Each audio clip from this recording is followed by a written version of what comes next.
ધરમપુર બાદ અમિત શાહ નવસારીના વાંસદામાં જંગી જાહેર સભાને સંબોધિત કરશે। વાંસદાના ગાંધી મેદાનમાં વિજય સંકલ્પ સભાનું આયોજન કરવામાં આવ્યું છે, જેમાં નવસારી, વલસાડ અને બારડોલીના 20,000થી વધુ લોકો ઉપસ્થિત રહેવાની ધારણા છે, જેને લઈ સભા સ્થળે ચુસ્ત પોલીસ બંદોબસ્ત ગોઠવી દેવામાં આવ્યો છે।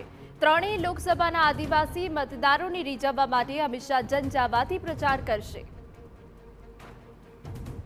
દેશના ગૃહમંત્રી અમિત શાહ આજે નવસારી જિલ્લાના પ્રવાસે આવી રહ્યા, જેમાં ખાસ કરીને સૌપ્રથમ છોટાઉદેપુર અને ત્યારબાદ નવસારી જિલ્લાના વાંસદા તાલુકા ખાતે એમની જાહેર સભા સંબોધવાના છે, જેને ધ્યાનમાં રાખીને તૈયારીઓ શરૂ કરી દેવામાં આવી છે। વાંસદાના ગાંધી મેદાન ખાતે તૈયારીઓ પૂર્ણ કરી દેવામાં આવી છે। ખાસ કરીને અધિકારીઓથી માંડીને જે ભારતીય જનતા પાર્ટીના જે કાર્યકરો છે એમના દ્વારા તૈયારીઓ કરી દેવામાં આવી છે। દ્રશ્યો દેખાઈ રહ્યા છે, તૈયારી માટેના દ્રશ્યો છે। આ કાર્યક્રમમાં મહત્વની ગણાતી બારડોલી, વલસાડ અને નવસારી લોકસભા બેઠક વિસ્તારમાંથી આવતા કાર્યકરોને અહીં આ સભામાં લાવવામાં આવશે। અને ખાસ કરીને જે કંઈક વલસાડ અને જે કંઈક બારડોલી લોકસભા બેઠકો છે, આદિવાસી રિઝર્વ બેઠકો છે, એ બેઠકો પર જે કંઈક રાજકીય સમીકરણો છે એને ધ્યાનમાં રાખીને જે તૈયારીઓ પૂર્ણ કરવામાં આવી છે। આજે તમામ જે કંઈક વ્યવસ્થા દેખાઈ રહી છે એમાં કાર્યકર્તાઓને બેસવા માટેની વ્યવસ્થા કરવામાં આવી રહી છે। ખાસ કરીને 20,000થી વધુ લોકો આવવાની શક્યતાઓ જોવાઈ રહી છે। અને જે કંઈક રાજકીય સમીકરણો છે એમાં ખાસ કરીને આદિવાસી મત વિસ્તારમાં અમિત શાહ આવી રહ્યા છે, ત્યારે મહત્વના રાજકીય સમીકરણોની વાત કરીશું।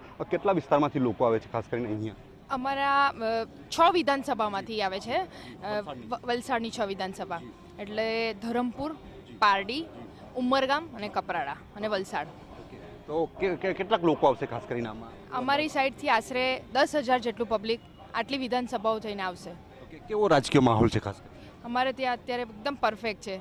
મોદી સાહેબને 400 અબકી બાર 400 પાર, 400 પાર જે કંઈક મહિલાઓ જે કંઈક આવી છે વલસાડ લોકસભા બેઠકમાંથી, એમનું માનવું છે કે અબકી બાર 400 પાર। અને ખાસ કરીને દક્ષિણ ગુજરાતની નવસારી, વલસાડ અને બારડોલી લોકસભા બેઠકો પર જે કંઈક આદિવાસી મતદારો છે એમને રીઝવવા માટેનો ખાસ પ્રયાસ કરવામાં આવ્યો છે, જેમાં ખાસ કરીને વલસાડ લોકસભા બેઠક પર 80% જેટલા મતદારો આદિવાસી છે અને બારડોલી લોકસભા મત વિસ્તારમાં 80% ત્યાં પણ એટલા બધા મતદારો હોવાના કારણે જે કંઈક રાજકીય સમીકરણ છે આદિવાસી મતદારોને રીઝવવાનો ખાસ પ્રયાસ કરવામાં આવી રહ્યો છે। અને જે કંઈક રાજકીય સ્થિતિ ઊભી થઈ છે એમને થાળે પાડવા માટે આ વિસ્તારમાં પહેલાં જે કંઈક પ્રિયંકા ગાંધી પણ આવી ચૂક્યા છે, હવે ગુજરાત ભારતીય જનતા પાર્ટીના જે કંઈક હોદ્દેદારો છે એ પણ પ્રવાસ કરી ચૂક્યા છે, અને હવે ગુજરાતના સપૂત કહી શકાય એવા અમિત શાહ નવસારી જિલ્લાની મુલાકાત આવી રહ્યા છે, જેને લઈને અલગ અલગ તર્ક વિતર્ક ચાલી રહ્યા છે। પરંતુ જે કંઈક સ્થિતિ ઊભી થઈ છે, મોટી સંખ્યામાં કાર્યકર્તાઓ અને મતદારો આવે અને એમને રીઝવવા માટેનો પ્રયાસ શરૂ કરી દેવામાં આવ્યો છે।